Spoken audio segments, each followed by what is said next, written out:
The destruction of the first Death Star was not just a turning point in the galaxy, it was a seismic event that exposed the cracks in the Empire's seemingly impenetrable armor. This single act of courage illuminated the Empire's vulnerabilities, ignited a wave of hope and rebellion across the countless star systems, inspiring citizens who have long endured the Empire's ruthless tyranny to finally rise up. In a previous video, I explored how the galaxy at large reacted to this momentous event, from the celebration in hidden rebel bases to the whispers of hope spreading throughout the streets of oppressed worlds.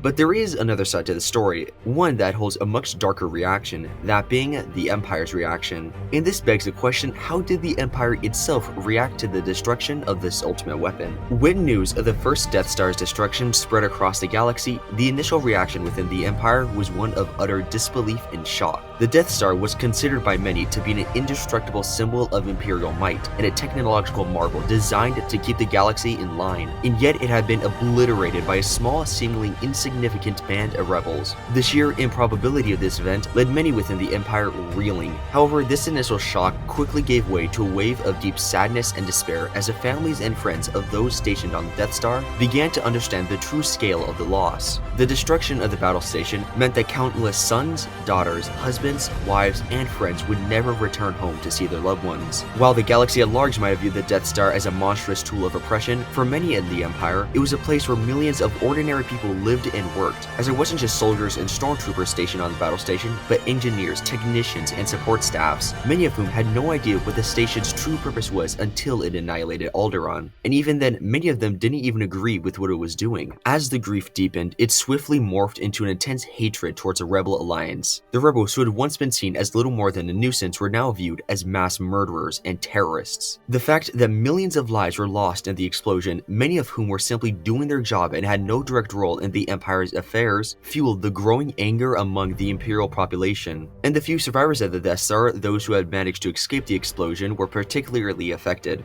Having witnessed the destruction firsthand, they were left with severe PTSD and trauma, and many would seek out therapy, struggling to cope with the loss of their comrades and the sheer horror they experienced. There also was an account of one Imperial supervisor who recognized the deep psychological toll it took on his troopers and made it clear that if anyone ever needed support, to come to him directly, a rare gesture of compassion in the otherwise ruthless Imperial hierarchy. At the highest levels of the Empire, the response was one of pure rage, as Emperor Palpatine and Darth Vader were livid, viewing the destruction of the Death Star as an unforgivable failure. Palpatine in particular was angered that such a critical weapon had been destroyed by what he had deemed a ragtag group of rebels. This anger quickly translated into action as the Emperor ordered mass investigations on how this catastrophic event was allowed to happen. And this investigation soon uncovered evidence of a potential traitor within the Empire who leaked vital information about the Death Star's weakness to the rebels. What followed next was a brutal purge within the Imperial ranks, as anyone suspected of disloyalty or even the slightest wavering of loyalty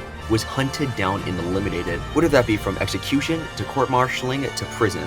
The goal was to ensure that nothing like this could ever happen again. Meanwhile, across the galaxy, the initial shock and sorrow gradually transformed into a burning desire for revenge against the Rebel Alliance. The Empire's propaganda machine worked overtime to paint the rebels as terrorists, responsible for the deaths of over 1 million innocent people, and this narrative struck a chord with many loyal Imperial citizens, and enlistment numbers soared as those loyal to the Empire vowed to do whatever it took to strike back against the Rebel Alliance. This wave of anger and renewed support for the Empire allowed them to expand their military operations and tighten their grip on the galaxy even further. And in direct response to the loss of the Death Star, the Empire would begin to develop new special forces designed to prevent any future catastrophes. Among these was the now notorious Inferno Squadron, an elite group of soldiers who were tasked with hunting down rebel forces and ensuring that the Empire's dominance would never again be challenged. The destruction of the Death Star, while a significant blow to the Empire, ultimately led to a more ruthless and determined Imperial war machine, one that was hell-bent on crushing the Rebel Alliance once and for all.